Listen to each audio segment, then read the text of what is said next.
space. It's an arts conversation, so we need a different energy. All right. Should I jump for the video? Yeah, let's do that. We're going to start with the video.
Or apart.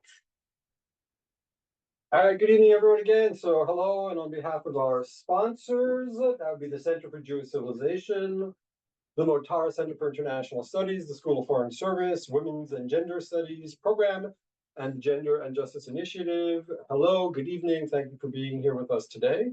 I want to welcome you all to the release and celebration, the celebration of the release of Professor Jessica Roda's new book, which I'm holding right here, which is available for purchase afterwards for women and girls only, Reshaping Jewish Orthodoxy Through the Arts in the Digital Age, published by NYU Press, and a major milestone for our college. To assist us in our conversation today, and we're not presenting papers, we're going to be speaking, dialogue as opposed to monologue. We have two very talented interlocutors, and I'm going to introduce you to them.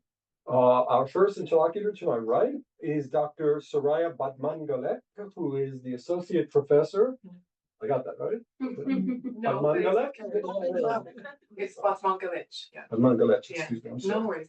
Is the associate professor for the study of modern Iran at the University of Oslo, Norway, a women's activist and feminist scholar. Her research focuses on contemporary women's movements, sexuality, diaspora politics, and gendered public space in Iran and the modern Middle East. Recent publications on the subject of sexuality, government morality, cyber feminism, and women's activism in Iran can be found in the Journal of Anthropology of the Middle East, Gender and Sexualities in Muslim Cultures, Feminist Media Histories Journal, and the Journal of the Society for Contemporary Thought and the Islamic World. Her monograph, Revolutionary Bodies, Technologies of Gender, Sex, and Self in Contemporary Iran, was published by Bloomsbury in 2020. So thank you for being here. To my left is Ms. Yael Lutvak, a filmmaker. She is the founder of the Slim Peace Groups, a 501c3 nonprofit organization that emerged from her documentary film, A Slim Peace, portraying the drama of Israeli and Palestinian women in a weight loss cohort involving Jews, Muslims, and Christian Arabs.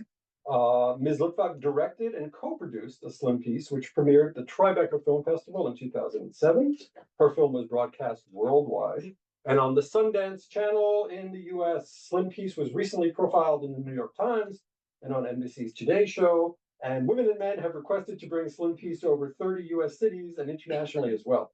She graduated from the London Film School, where she specialized in directing. She assisted the Oscar-nominated Mike Leigh's production 2000 Years, a play at London's National Theatre. But there's more. Her short films have been widely distributed, among them Hans Rousing and Yitzhak Rabin, 1922 to 1995, a new Regency production. Yael's next documentary film, My Favorite Neoconservative, recently premiered at the San Francisco Jewish Film Festival. She is also artistic director of the Washington Jewish Film and Music. That's it, right? Film and Music, not Institute or... We're rebranding. But yeah, no, it's Film and Music Festival and year-round programming. Got it. Yeah. Which brings us to our author and our colleague, our beloved colleague, Jessica Roda, an assistant professor of Jewish civilization at Georgetown University's Walsh School of Foreign Service.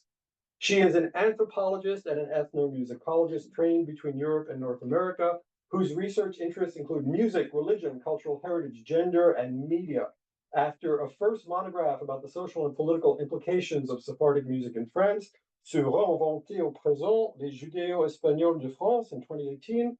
She wrote for Women and Girls Only, Reshaping Jewish Orthodoxy Through the Arts in the Digital Age. She has won numerous awards for this book, including the Kashmir Award from the AJS Women's Caucus and the Hadassah Brandeis Institute Research Award, and yet another award from the Society for Ethnomusicology's Jewish Musical Special Interest Group Prize.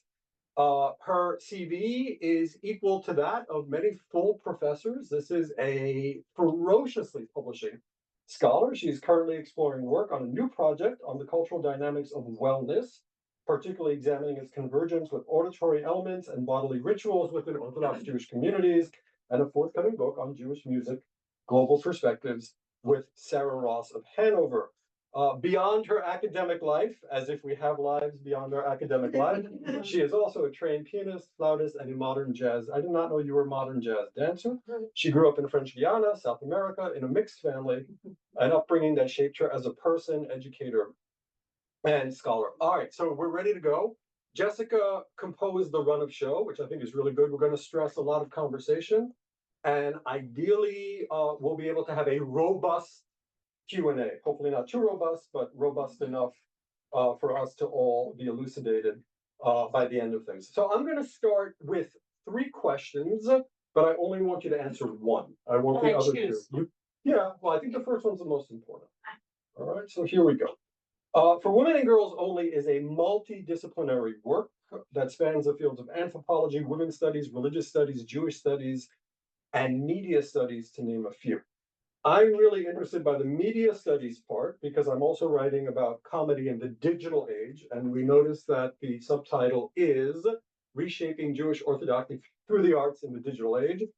And I think it's my hypothesis, Professor Roda, that the digital is changing everything. It's changing the nature of art. It's definitely changing the nature of comedy. I think it's changing human nature, or it's apprising us of aspects of human nature that we previously did not know existed. I mean, even Shakespeare did not know. So something new is coming out, and not necessarily something good.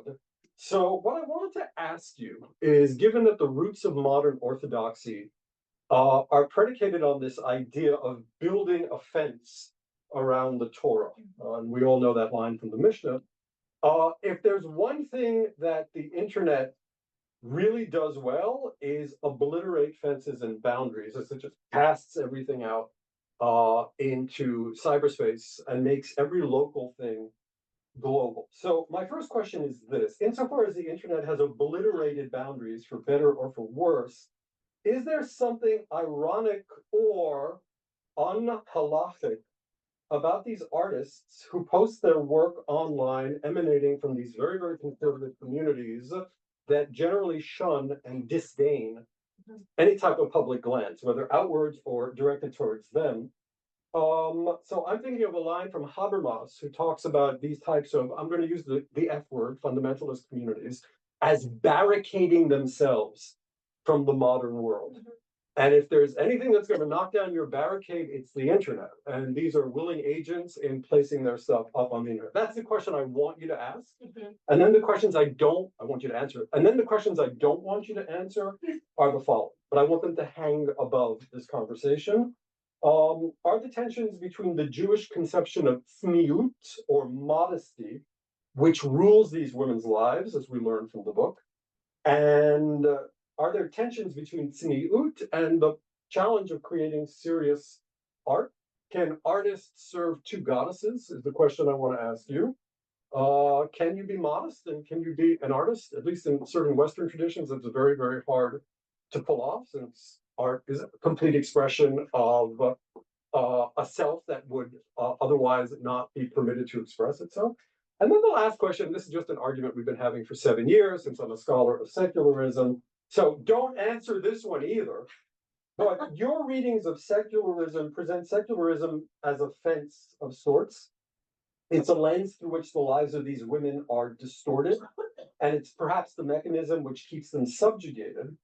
But aren't secular states the greatest artistic lifeline that these women have? The fact that there are secular spaces in which they can project their artistry, and shouldn't we I know you're quoting a lot of Talal Assad and Salma Mahmood, and God bless them. But I was wondering if perhaps there should be a little bit more of a recognition that secular states provide the platform for these artists to express themselves and to maybe escape some of the subjugation, which you very capably argue is over emphasized and over exaggerated in these communities. So maybe there's something to secularism which is more positive than negative. Don't answer the last two questions. If we can start with the digital component, the floor is yours. Great. Thank you so much for this kind of comments and questions. So actually the core of the book is connected to the first question on the digital, that is, what is this book about is how actually the digital and technology completely reshaped this very insular community. So this book is about the ultra-Orthodox Hasidic Jews in Montreal and New York. This is an ethnography that I did in both of those cities. And the way those women are presented is as secluded, as backyard.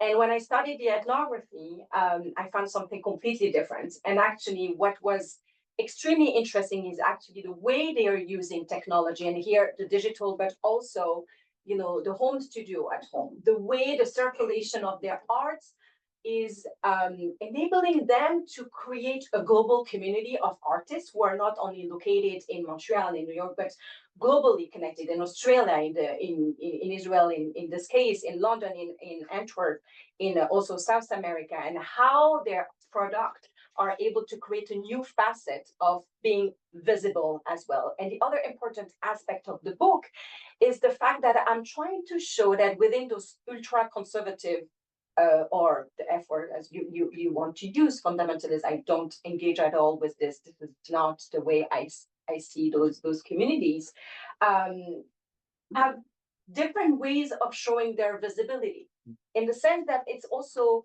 how, as women, and the tension between being an artist, a women artist, and being modest and living in, there is actually the core of this that's actually shouldn't be together. And they're showing that actually, no, there is a possibility, there's a different way to be visible. It's not because you don't show your face necessarily. It's not because you don't show your, there's one chapter about the private performer, and the private performer is the one who are not on social media as well. And those ones still wants to be, you know, visible, and find strategies to go around and to still gain a certain type of visibility. And the one on the digital is actually exploded with COVID. And this is a very important moment also, that indeed the digital and the internet completely transform and make what they were doing initially as educational and just religious, a market, an industry that is not only local, but it's global. So, and it's a study case for this community, but I extend, you know, I dialogue with other, you know, religious, you know, conservative literature, but that's, yeah. Before we get to our two colleagues, the title of the book is For Women and Girls Only. Can you explain the unique significance and resonance of that prohibition and how that interfaces with the internet? So that's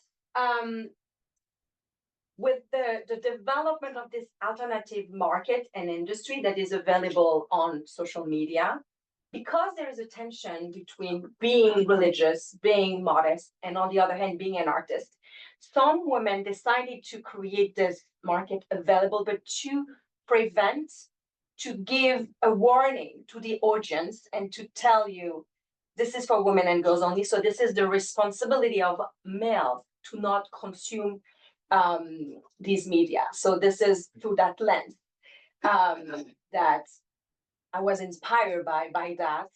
So it's about film, it's about also dance, and you had a glimpse into this universe. So the music video that I just showed at the beginning, it's also a composition by a woman, by a Hasidic woman. It's also only girls singing, and singing in a modest way, and also being dressed in a modest way. So this is the core, and to borrow from their language.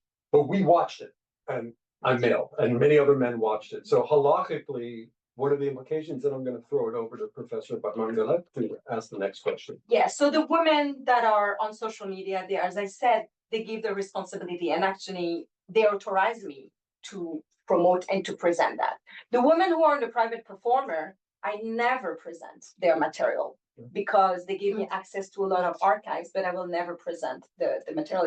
It's for research only purposes, and they do not follow the same norm.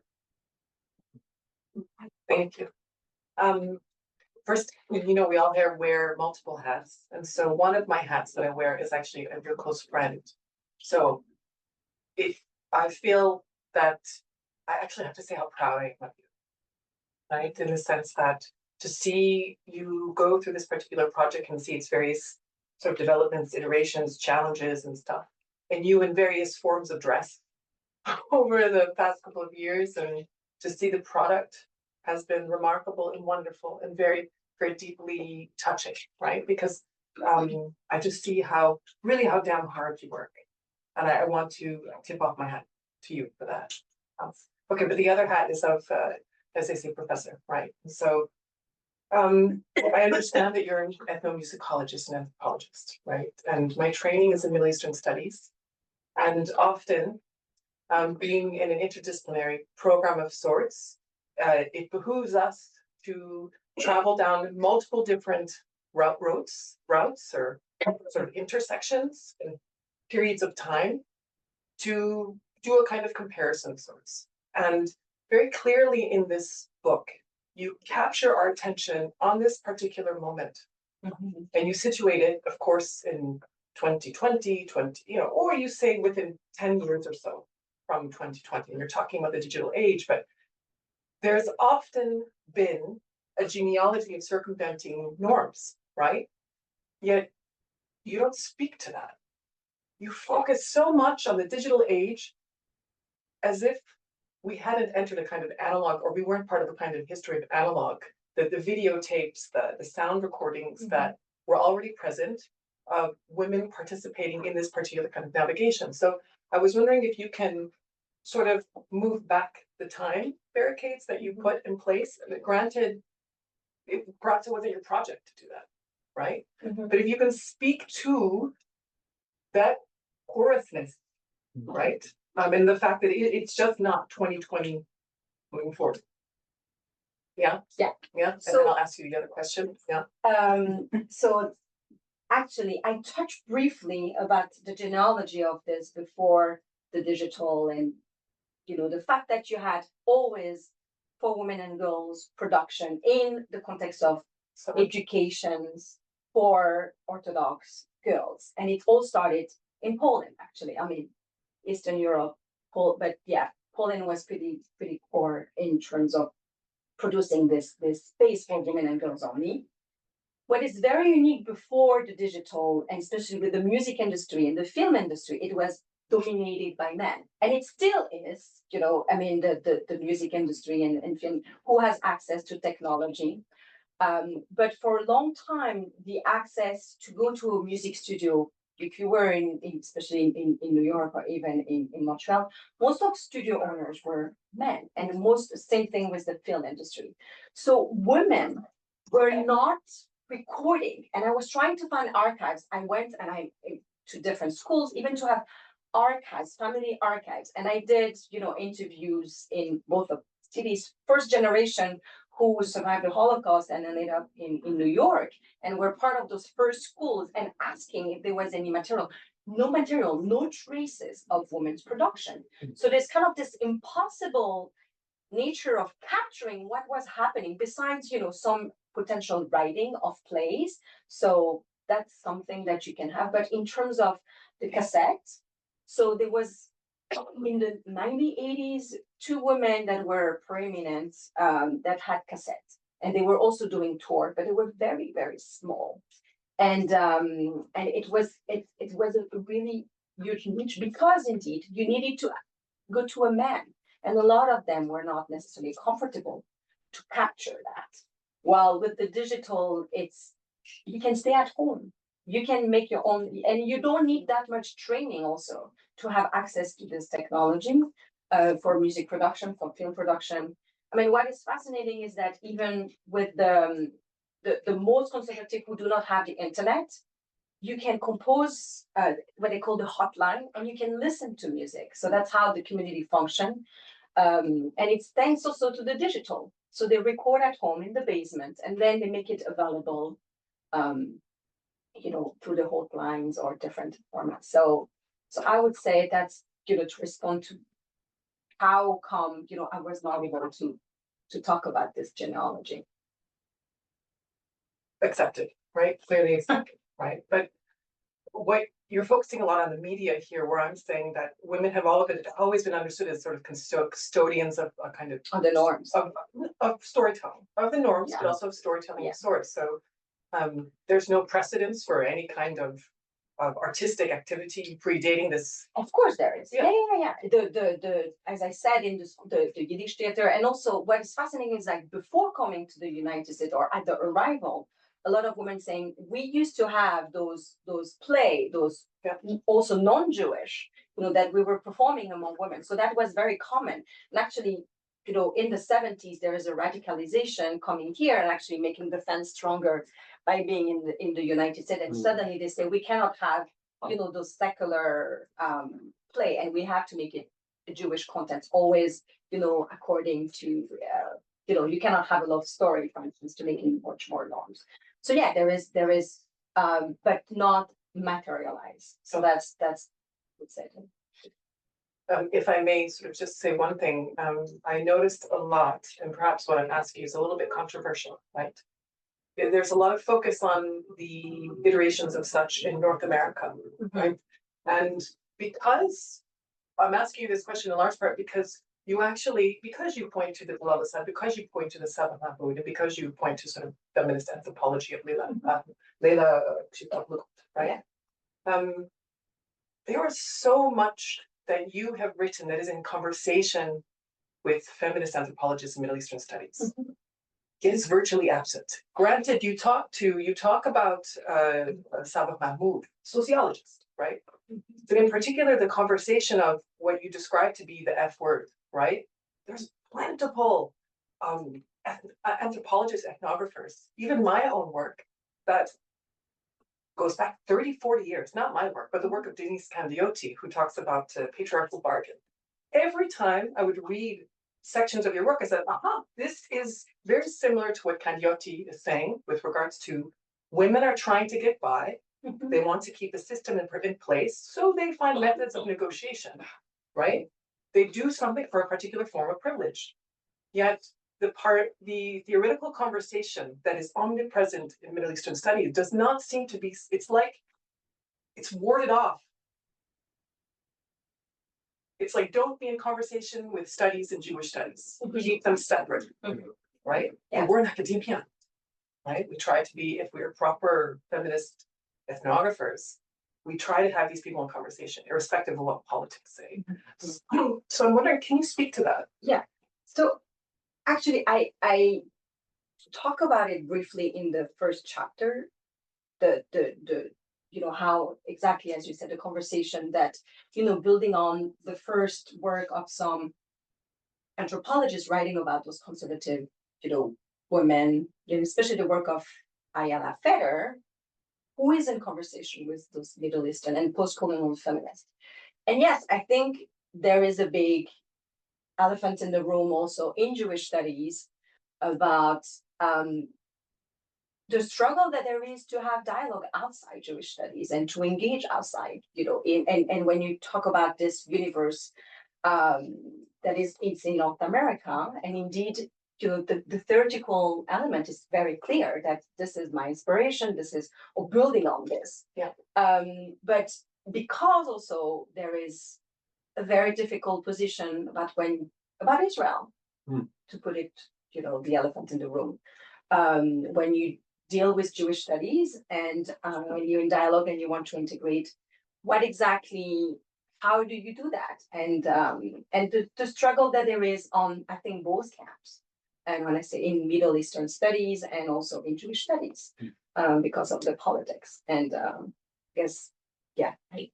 So that was, I don't know if that went over some people's heads who might be civilians, but it's a really interesting conversation. As a quick retort, many of us who are not post-colonial scholars who work on secularism have made the exact same accusation of they never cite us, right? We don't cite them, they don't cite us, which is about the most immature, imaginable way for scholars to work, right? So this question of scholars not citing scholars, Yeah. and one of you hit on it, it's about Israel, I think, because the post-colonial bent towards Israel is anti-Zionist to the core.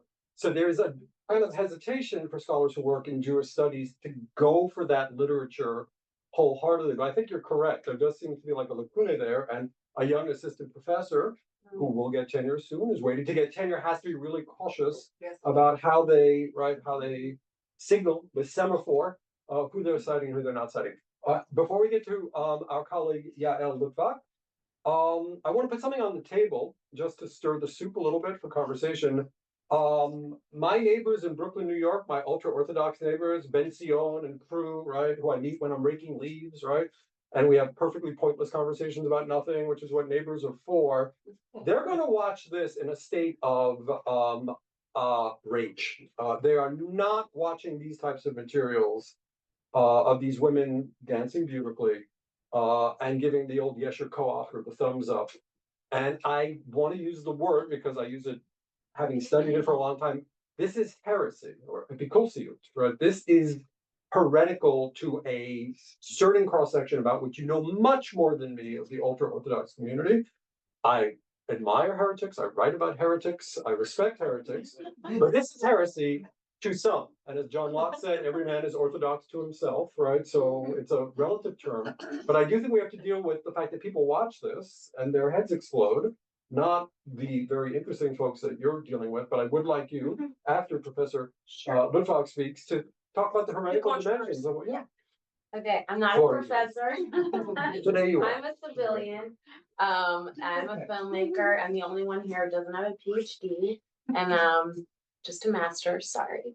But so I'm gonna ask you questions that are, I mean, I'd love to talk with you as like, you know, so first of all, I am not your close friend and I've met you now for the first time, but I loved your book. I thought it was such an achievement and so beautifully written. But the thing that really struck me is that how refreshing it was to read a book about someone who's also constantly being honest about how we judge these women.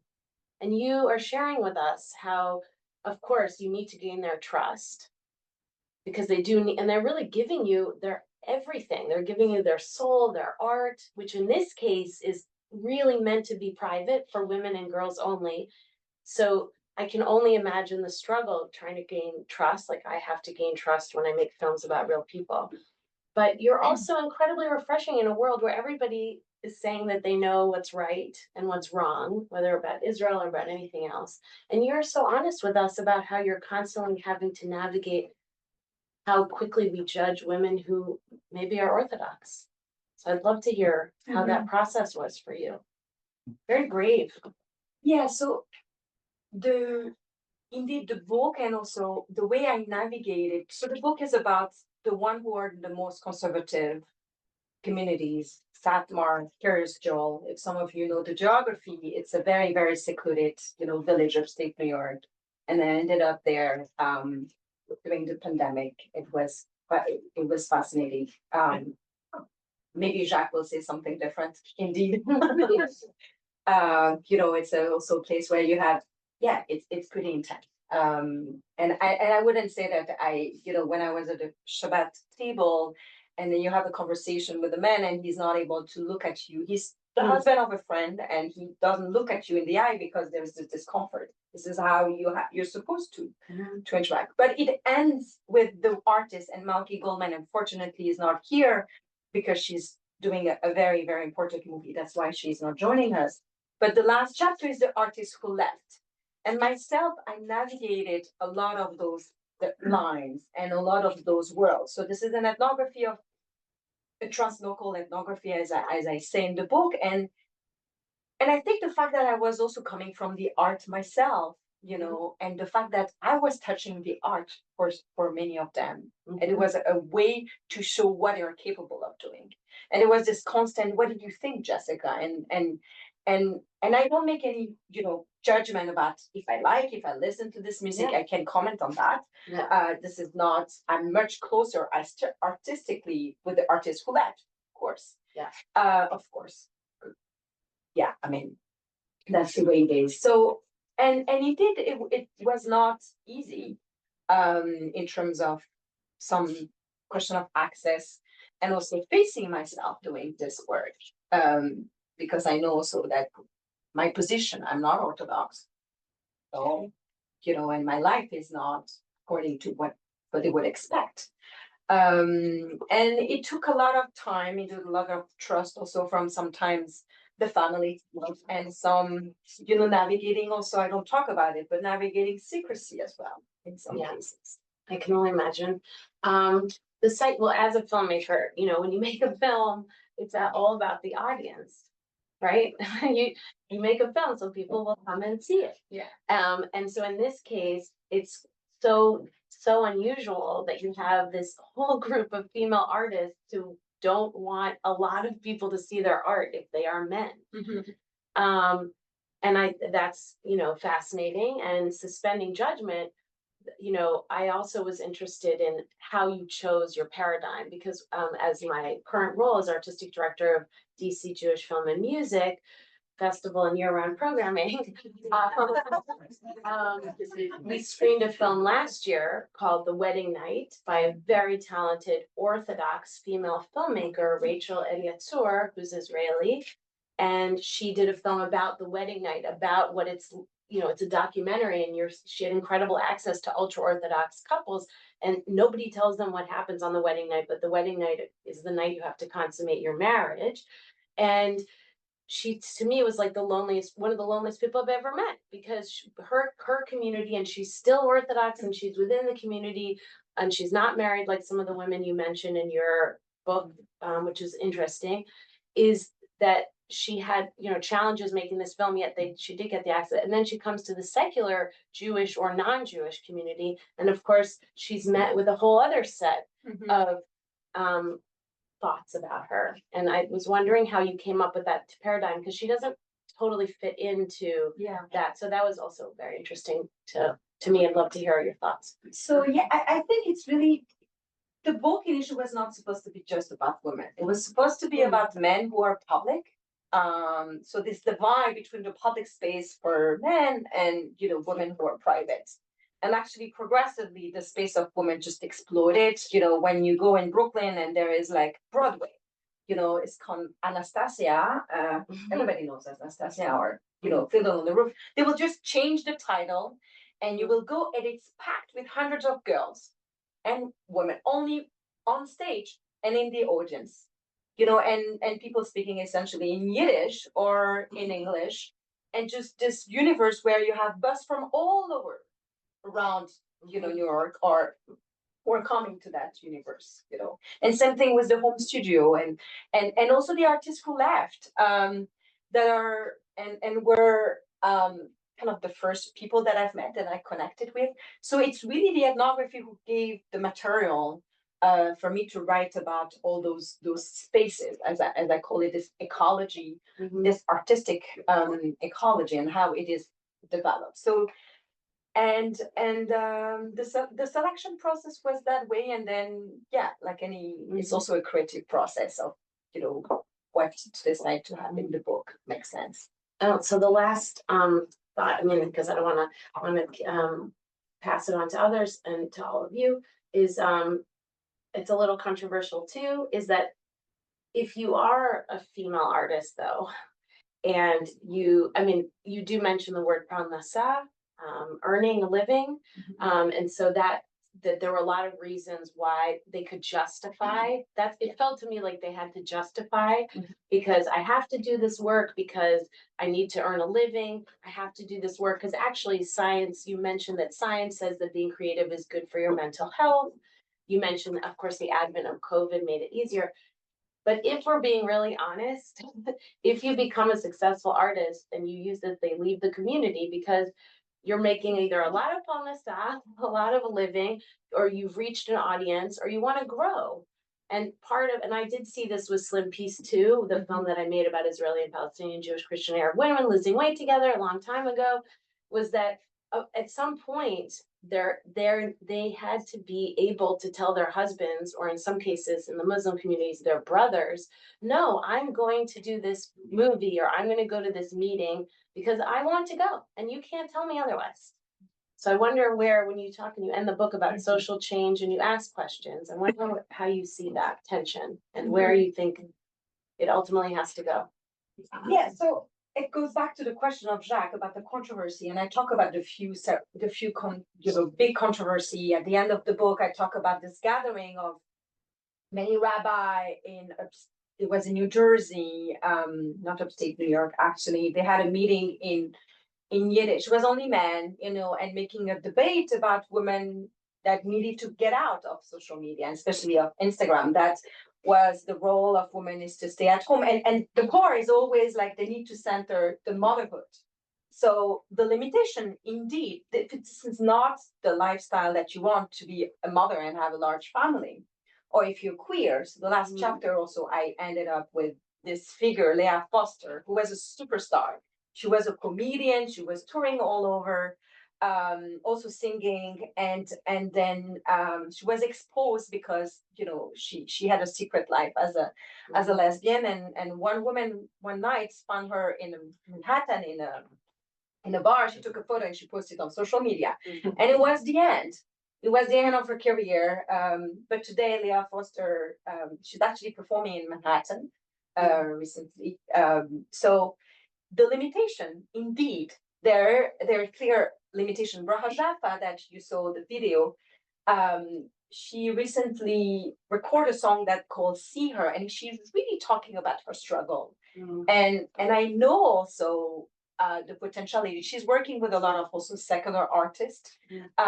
So she's kind of a borderline. And to go back also to Jacques and your neighbor, yes, they know that what they're doing is subversive, and they are. So a lot of people are always asking, yeah, this is pretty marginal, phenomenon. The celebrity, they're pretty small, and yes, they are. It is, but the impact that they have on the broader community, especially on girls and women. When I was in Montreal, doing ethnography, all the girls, when I told them that I interview, the celebrity, they were all in awe. When I live in Outremont, in the Hasidic neighborhood, they were all in awe. And they will maybe not want to be, but there is a very clear influence in terms of what the production that they're making available. Another just controversy that I talk about in the first chapter, and that's also the argument when you talk about religious authority, there is always this idea that you just look at the eye of men. This is just men. But actually, my point is that it's also women. It's women making the decision. When there was this concert that this band, was performing in front of plenty of women, and one woman in the room just stand and say, "We have to stop. This is not appropriate." And then everybody stopped. And then they ask a rabbi. Then they call the rabbi. But if she didn't have, they decided to continue the performance without singing. So, and in many cases, so I'm saying they don't ask rabbi. They do what they want to do. They go under the radar because, this is their universe. But who is making the decision of then the explosion? Leah Foster's story, she didn't want to come out that way. It's a woman who exposed her. So that I will respond to that. Let's go. We're going to go another round. I just want to recenter us for 1 second. I want to follow up on something you said. It really is strange for artists to say we don't want this audience. Well, I'm trying to think of analogs. So the French poet Jacques Prévert, you guys have this, like, he didn't care if people read his poetry, if I recall, right? A little bit in the Black Power movement, there were some artists that didn't want white audiences there. So I'm trying to think about where in the history of the arts and the sociology of the arts we've seen this impulse before. And it's an interesting impulse, but I do want you to reckon with that. The second thing, we get back to heresy. I'm kind of convinced if I'm a Rebbe in Williamsburg or Midwood, Brooklyn or Crown Heights, and I'm looking at this, I'm worried. I'm not pleased, and I want you to tell me why. If I were a Rebbe, which I'm not, I shouldn't be worried about this, because studying heresies, and if you look at the history of the Reformation, you see this stuff coming for decades, for centuries, right? And you see certain groups saying we don't agree with what the Orthodoxy is. So tell me why I'm wrong. But they're not heretic. That's the point. This They're is not. heresy, Jessica. They're It's heresy. still- They're online. Like men are watching them. Right? So some Yeah. of them, Mhm. some will say that this is not appropriate, but Mhm. other will not, because they're still, you know why? Mhm. Because what is the argument is that they rather Mhm. to have those type of celebrity than to look at Taylor Swift. Mhm. That's the argument. So we need to have our own celebrity. That's a We need- low bar for the defense of Torah, right? I mean, we're worried about that. I But see. that's the point, I'm because not- otherwise, that was the same at the beginning of the 20th century when they decided to, Sarah Schneer decided to have those schools for girls. That was the same argument. Girls were going to leave the community. Girls were not going to be religious anymore. We're going to lose them. They're going to be assimilated. They're going to become secular. So we need to make sure that religion is still fun.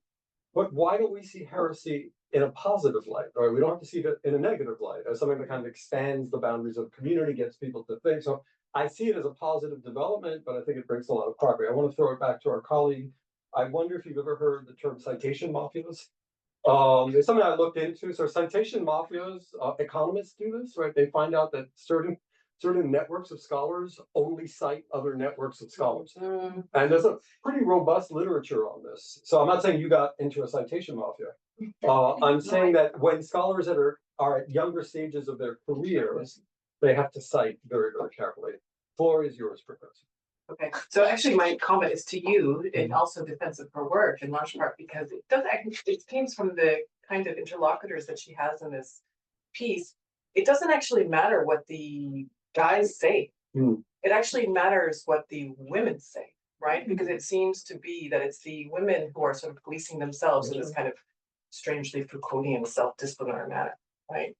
But not to engage in any kind of selective picking of this word. Now, I want to speak to your discussion of not just celebrity, but the ecology of celebrity. Yeah. And I hope that as you take this work further, that maybe you can actually unpack the way in which celebrity is constructed in this particular environment, not to suggest to move away from publicity and more so think about how longevity and mimicry factor into not necessarily these influencers and social media, so and so, but the dance teachers that you talk about, the movement teachers, the theater directors. That the purpose of these particular productions is a kind of a fame because it lasts. It starts a different kind of tradition, right? It inaugurates a new model of, I don't know, right? Yes, and so I was hoping that you can reflect on that a little bit more, right? Yes. It's like saying, this is our piece. This is in our lane, but we're going to continue. Yeah. Not necessarily we'll be famous, but we will continue. We will have the production. You can count on our production happening 20 years from now, 30 years from now. And that is a different iteration of fame than the way in which you describe this end of the book.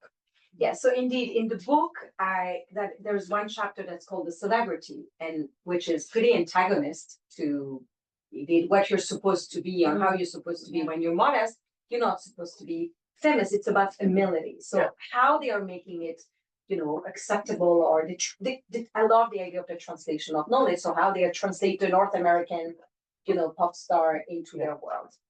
And indeed, talking about the ecology of and the economy of this new industry that is also aligned to this new project that I'm developing on health, actually, and wellness, and all those new professions that are kind of through the lens of the art that are kind of emerging, allowing women to be new type of entrepreneur, a new type of career of social work, the emergence of social work, the emergence of music therapists and psychologists, and kind of pushing further the possibility, the professional opportunity, and indeed also to become new figure of authority to think in the realm. So it's the art, but this is also health. So you're talking about the dance teacher And this is such a fascinating piece because she is trying to transform the way women interact with their own body, with sexuality, the way they move their hips,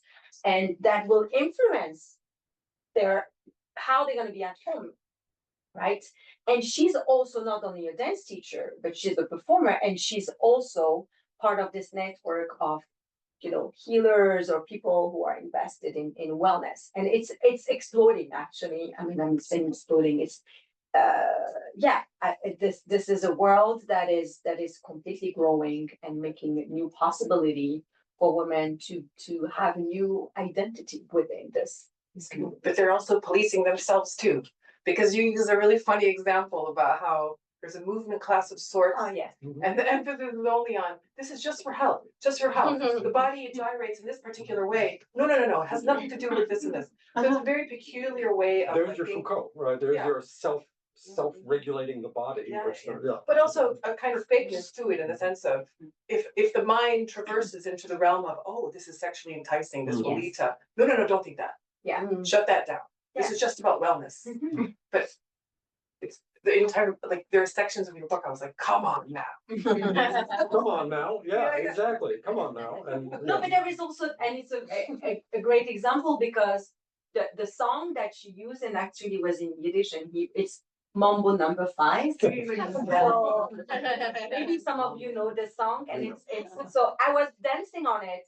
It's like, oh my God, what's happening here? And then at the end, they had a conversation with this woman, and this woman said, I heard that Zumba became very popular and actually she introduced some Zumba movement. And there was an interesting conversation because, and the dance teacher, I know her very well, and she didn't reveal that she's introducing Zumba movements. I had also a great moment where I taught to a group of women for about a year, a class on anthropology. It was a fascinating moment. And I remember in the class, you all know this Despacito, right? So they had a version in Yiddish. And they did it in a lot of weddings. So you go to a wedding and it's men singing. And men were always, trying to find secular song, outside and transforming it, doing contrafactum.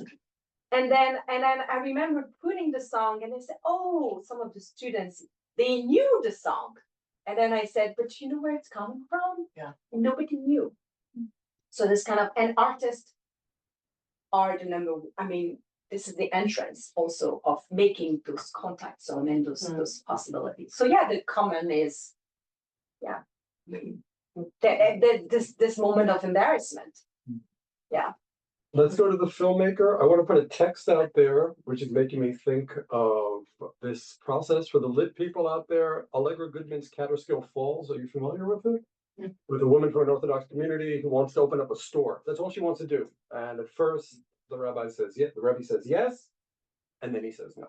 All right? And she smolders for 150 pages. That's why you don't ask with the rabbi. She did that. She sold something she didn't ask him, and they shut her down, right? So he caught her. Now that's fiction. Let's go to film. Anything in film you want to post? Yeah, actually Israel, since I guess we can't write about it in books anymore.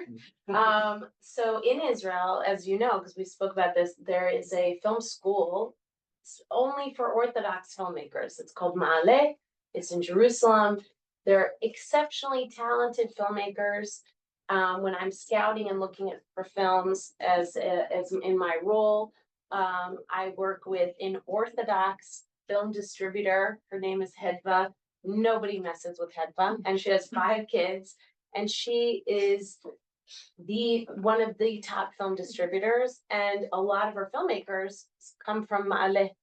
And it's an incredibly powerful, of course, vehicle, film and storytelling, and transcends everything. And it's too bad that we can't, again, write about some of this stuff, perhaps because of whatever pressures one is under. But I'd love to hear that, because that's something that's not in the book, which is incredible. I mean, the films are, I mentioned Wedding Night by Rachel Eliatzur, but I'm able, as a secular female, and so are men, able to watch these films, and here this distributor is like navigating it. She's doing all the deals. She goes to Cannes. She's a power broker. So to respond to that, so actually in the cover of the book, Malky Weingarten. So Malky Weingarten is a filmmaker with whom I work with. And I unpacked actually this kind of the same idea of distributor. And when they release the movie, they have this informal places where they rent a hall, and actually they're presenting movie all over. And actually she also kind of in contact with some distributors, so I'm sure they're part of the same the same network. The particularity of the North American context is that indeed you don't have the states funding kind of those schools, so you don't have a professionalism. Same thing, I have a colleague, they have a music program also in Jerusalem where they do that. Yes, For both conservative and also Yeah.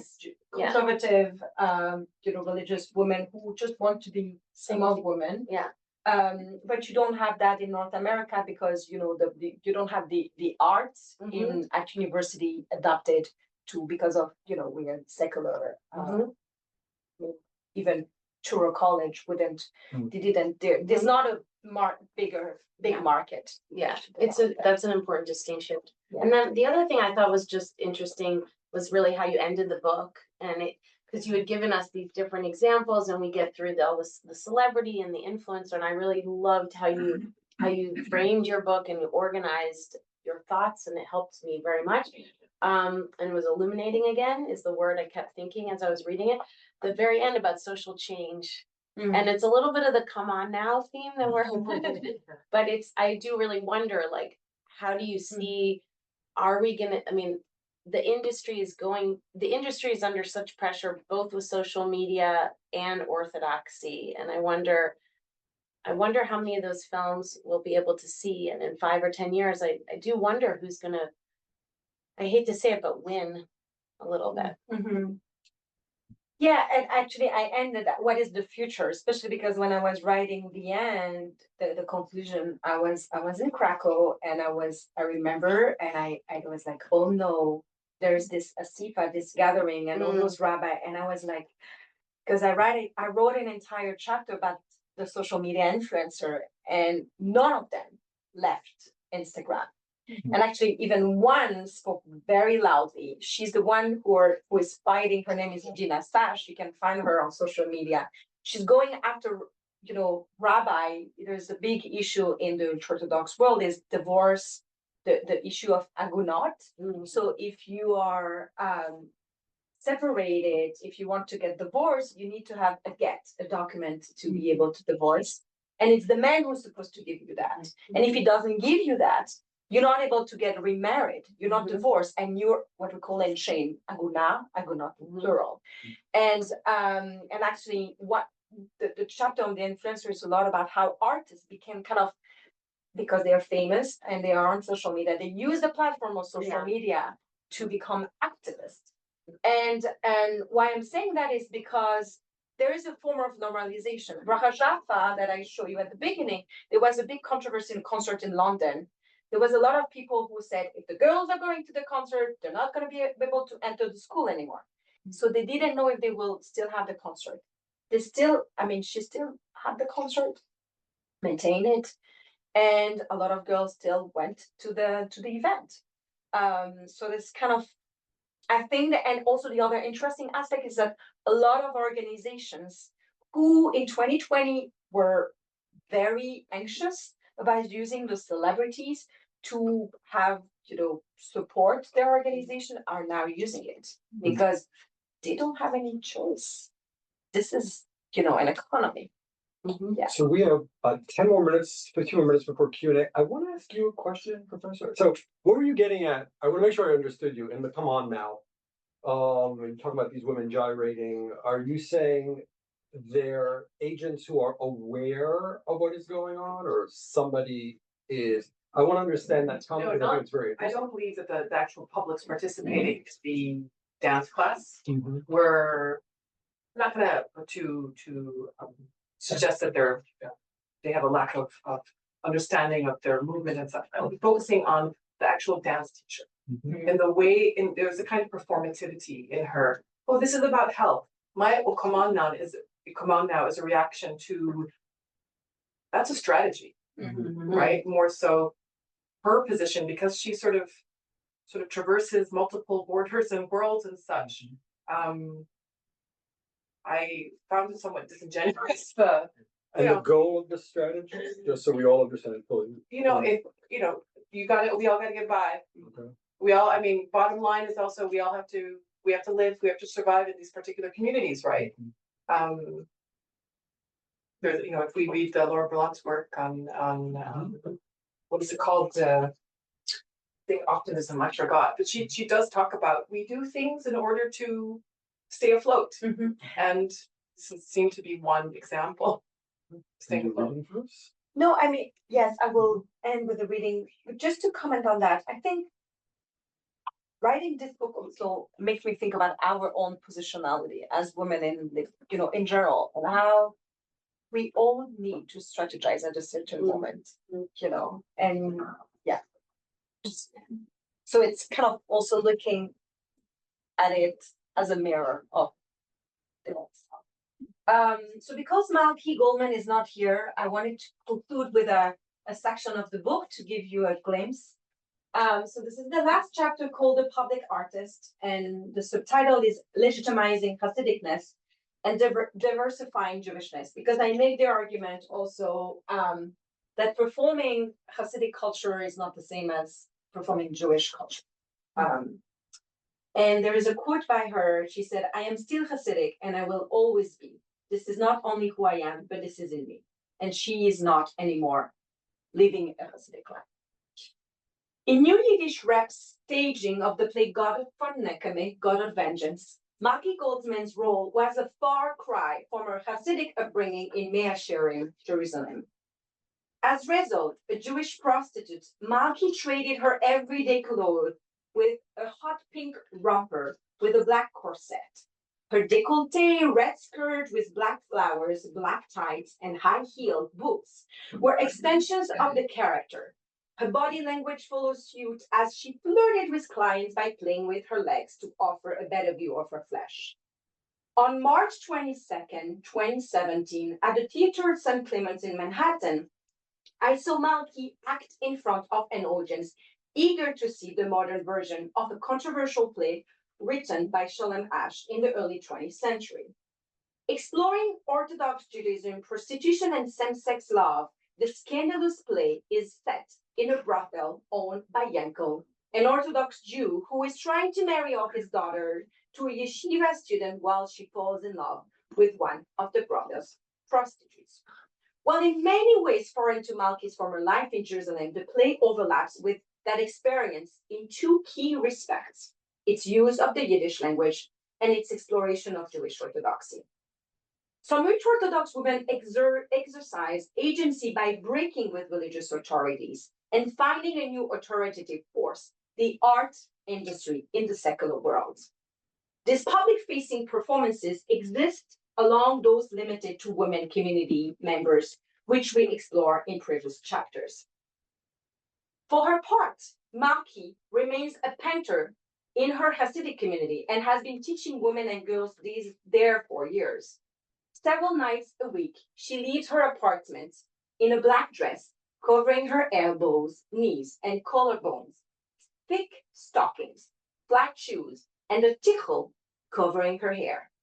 In the Hasidic clothes, she joins her students at her art garage in the back of her parents' home between Flatbush and Borough Park in Brooklyn. There, she guides them in producing still life, landscape, or portrait paintings using photo for reference, but she also encourages them towards less conventional abstract art. Malky does not discuss her public life with her clients or her family. Some of her siblings are fans and follow her career in theater and cinema, but she carefully restricts with whom she discusses her outside life. She navigates carefully between these disparate social universes, following the norms and rules of each while within it, thereby performing two Malkys, one frum, observant, and the other secular. Thank you.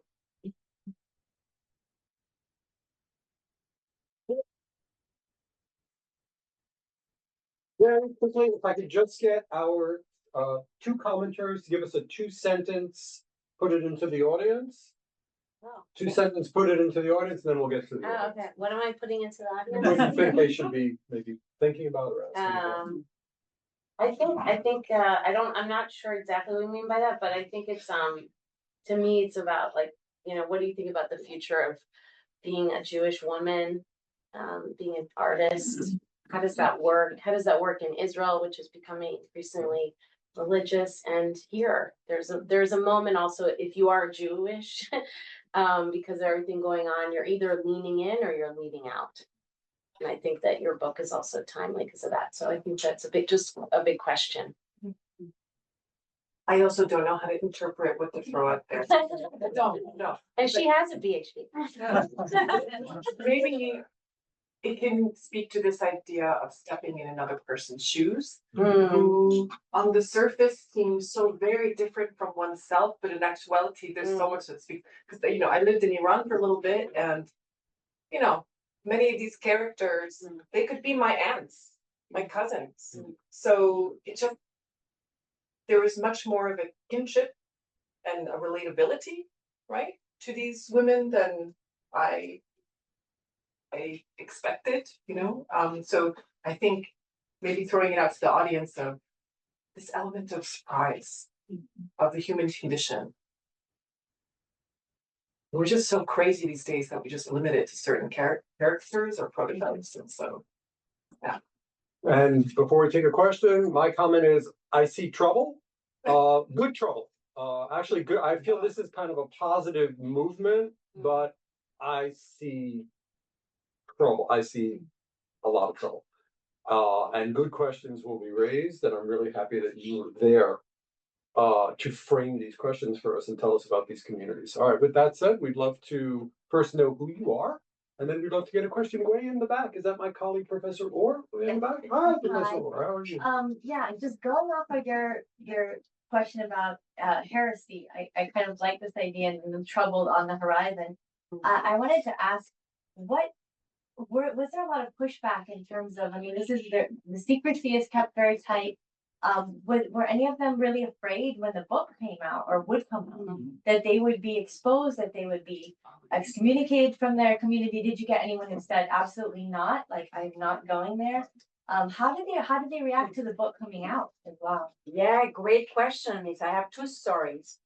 One, I was finishing the book in the last chapter. There was a controversy with an artist who left the community, Melissa Weiss, and she was working with this secular filmmaker who did Romeo and Juliet in Yiddish. And she promised her that she was acting nude, but there was just the back who will be in the movie. Because it was also a man, Orthodox man, Isaac Schoenfeld, who accepted to be part of the movie. And the filmmaker didn't listen to what she promised at the beginning. So Melissa Weiss felt very instrumentalized and exoticized. Thank you.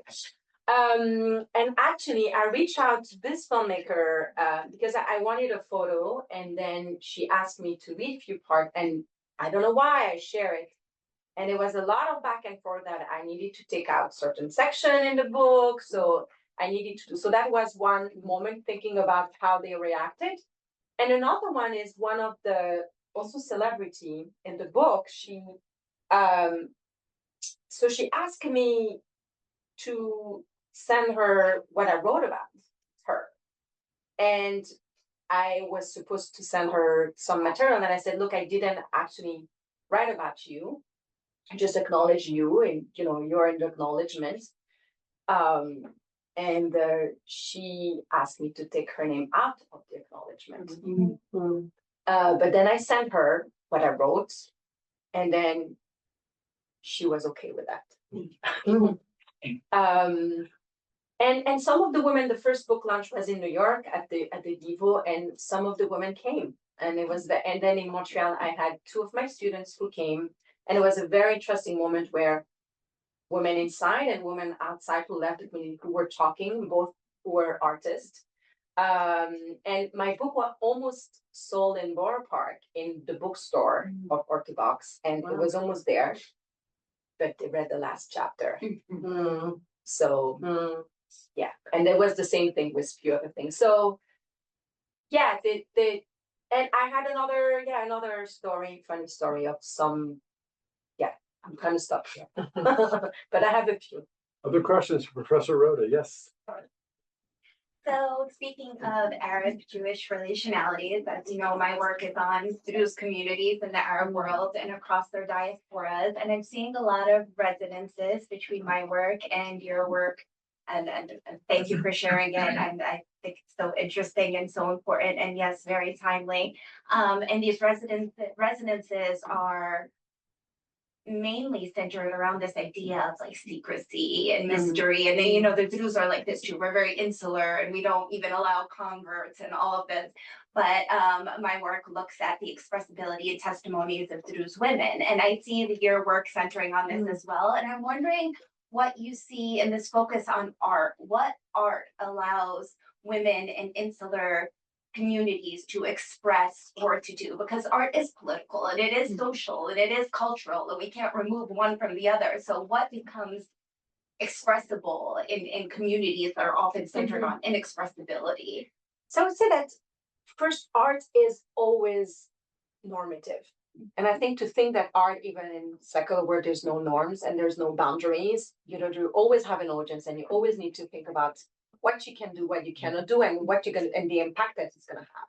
And I think it's just looking at it in a different universe. And what was for me the most interesting part, and this is what I say in the introduction, is not looking at those women as where they're expected to be as mothers and wives, where they are all mothers and wives. I essentially, you know, there was only one who was not married. But the one inside, they're all married. But their positionality as artists and as distinction between being, you know, and this desire to, you know, they call themselves from female artists, FMA, you know, and there is the one who are in the most private one, you know, circle will not necessarily claim it because there's some controversy, but they will do it still. So, and I also talk about different types of creativity. It's also the center of the collective. Well, when you think about the genius, you know, literature about the art that is focused on the individual, it's another way also to be creative by looking at what is happening in those conservative places to make the arts. It's the collective and this navigating between the collective and the individual in a different way than we do by centering on the individual in, I would say, non-religious universe. So, yeah, thank you for the question.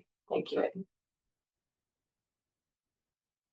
Thank you so much. It's incredible. I haven't read the book yet, but I did grow up adjacent to this world and went to productions of Jacob and Sarah Schneer, his hero. And she did convince exactly how you said of like the strategy. She convinced the highest level rabbi of the time. So, and she got the job done. But my question is, and Bracha Jaffe I'd follow on Instagram. And it is beautiful. The work, she kind of creates this inner world. But what disappoints me, and I'm wondering if you found this also, is that the song that she's singing, she didn't write it. It comes from a male Jewish artist, the Thank You Hashem band. No, not only the one that I showed, it's Chayala Newhouse who composed it. Okay, so basically, what I saw Thank You Hashem, they're the most popular. And most of the time, I'm seeing a lot of these women take songs that Jewish male artists are singing, and then they adapt it and they make these amazing music videos. But I don't see a lot of original composers. Very few, and I think it has to do with what you're talking about with the access to. And so I'm curious if you saw it, or if I'm wrong about it. That's fine. No. I mean, for instance, Hannah Newhouse, she's and in the chapter on celebrity, I talk about her. What's interesting is that she is a composer, and she decided you will never see her face, you will never hear her voice, but how she became famous is by serving men. And you have a women composer, you have Miriam Israel, you have a few of them who are composing for men, and she's kind of maybe the exception, but she's also pretty famous in both worlds. You have also in the Hasidic world a lot of girls who are songwriters, And this is a kind of an informal economy and new ways of also thinking about the copyright that I unpack a lot in the book. And you have a lot of girls actually in those states. And all the girls that are going to school there, they all have project in school. And one of my friends 2 days ago, he was recording his daughter, because she has a project and she need to compose. So she composed a new melody and lyrics. So you have kind of those informal, but they are not known as much, so that's where you really need to get into this more private universe. But you have some composers.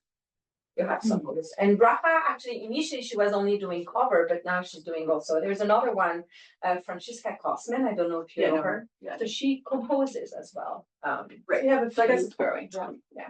Thank you. Other questions? Hi, I'm so happy to look. I'm getting so tired, but I can't wait to read it because this is an issue that's very much at the core of who I am and what I do. I used to be part of an ultra-Orthodox community in Israel, and as Sephardic rabbis were more moderate, but you kind of kept it hush hush because you didn't want to look secondary to Ashkenazi, who can be perceived as, you don't want to be perceived as less religious. My own ultra-Orthodox Sephardic Rebbe said, well, as long as she's modest, you can listen to her sing. And that was the guideline we were given. But there is in the Sephardic world, there is no such halakha that a woman cannot sing. And so we spoke, when Professor Berlin-Blau spoke earlier, said putting a fence around the Torah. It's really putting a fence around ultra-Orthodoxy, because there are many communities that engage the Torah where women do sing. In fact, the Chida, which was often quoted in ultra-Orthodoxy, said, if she's singing religious things, then it's impossible for a man's mind to go there. They don't quote him on that one, but that's everything else that he has to say, which means that, to the contrary, women should be singing in the synagogue, right? They should be doing chazanut, but you certainly don't see that. And one of the things that I found myself under attack within communities. People always look for something to criticize you. It's like, one of the things we do, Mimuna, at this Festival of Good Neighbors at the Smithsonian, we had a Paitanit sing. She came in from Israel. She's religious. But people said, a Sephardic rabbi sent to me, this is someone who has taken up a very ultra-Orthodox perspective. And the cost of that is losing the Sephardic perspective, where women often preserved huge amounts of music, like Ladino music. And he said that I'm a stumbling block to the community because I'm having a woman sing, I'm singing it's Mimuna. So people who have that custom, they're going to come to our concerts, I'm going to be a stumbling block to them. And so I find myself struggling because maybe I need to join another community just so that people don't criticize the work that I do in the arts. And one of the things recently out of the Washington Jewish Music Festival stage, we had an Iranian American Jewish artist who performed art or music based on historical recordings from her grandfather, Yunus Dardashti, who was a very famous. It was Galit. Galit, yes. Yeah. And one of the things that I was thinking as I listened to her performing in this Abbas style is, I don't know a single Orthodox Iranian American Jewish man who can do what she's doing. And in fact, if you go to many synagogues, Iranian American synagogues or wherever, that people have adopted other styles. And so here I'm thinking, they're actually losing out on the traditional music because she's never going to be allowed to be a chazan in those settings. My question to you, in these communities, do you sense that there's something that these communities are losing out on by not allowing women to be part of the musical culture? Because I can see we're losing something in the Sephardic world by doing this to women. But I think it's such a difference because what you're talking about, and I know because I worked a lot with the Sephardic community originally from Turkey who migrated to France, and then the Moroccan one, is that the relationship with the public singing of women, in those, Middle Eastern environment versus what was going on in Eastern Europe is totally different. Totally different relationship. And actually the influence of, those European view on singing that Middle Eastern Jews adopted is a pretty, also new perspective. And I remember in Montreal when we had a concert that I launched with women and men, it was to celebrate Salman Zalak, Samir Maghribi. And actually the young boy who was from Moroccan parents decided that he would not sing anymore along to women. And it was a very new practice. But for the Hasidic, it's not. So Right. they have a very different soundscape, I would say, and practice and relationship towards that. And I would even say, I once said to someone in Orthodox, not even ultra-Orthodoxy, but someone considered himself modern Orthodox, I said, where is that halakha? Mm. And he couldn't tell me. This comment is very, very interesting. So every Jewish studies scholar in this room probably read that article. It's by Mark Cohen, that the Sephardic rabbinate was nowhere near as obsessive in their readings of halakha. They were much more permissive of cultural expression of women's rights until very, very recently. So following up, is it Ephraim? On Ephraim's question, it seemed that most of your Hasids, right? So most of your subjects were Ashkenazi, right? Yeah. Did it ever happen that you got to a Sephardic Orthodox community and you started probing around? So actually, no, I didn't touch and it's what was in the field. So you have, for instance, few Yemenites, Okay. Hasidic families that were part of Satmar, because there's a whole story about how the Satmar Rebbe converted Yemenite Jews to become Satmar. But it's essentially, really the second or third generation of Holocaust survivors, kind of still feeling, center on that. I encountered one. She's Russian, so. Yeah, secular who became. You have an entire community of people who were, secular and who became religious. But I didn't really work with this. That was not part of the Hasidic world. Is still very, if you want to talk about race and religion, and it's very oriented on this type of community. Very. But the point is very strong that we wouldn't see the same phenomena in Sephardic communities. No. We would not see this type of wow, women are singing. It would be maybe now a little bit. Maybe but, now. but it's different, yeah. And this is just anecdotal, where in some Sephardic, it's a personal thing. And there was a rabbi went to Gateshead Yeshiva, very ultra-Orthodox Ashkenazi Yeshiva, and he was listening to Hasiba Masika. And so he had a passenger in the car who said, Rabbi, you listen to women sing? And he said, but she's ugly.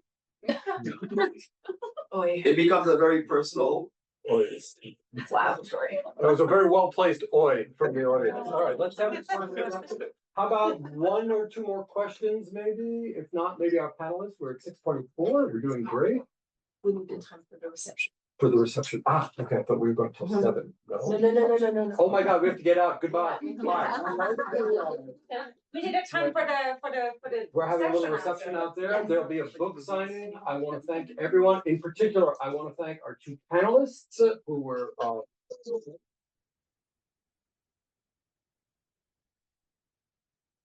I want to thank Professor Berlin-Upload for being amazing. And a person, not the person, a person who brought Professor Roda to Georgetown University in 2017. I'm so happy to have watched this project blossom and grow. She's an invaluable part of our community, and we're so happy she's here. And we're so happy you're here. Let's go celebrate, and thank you to all of you.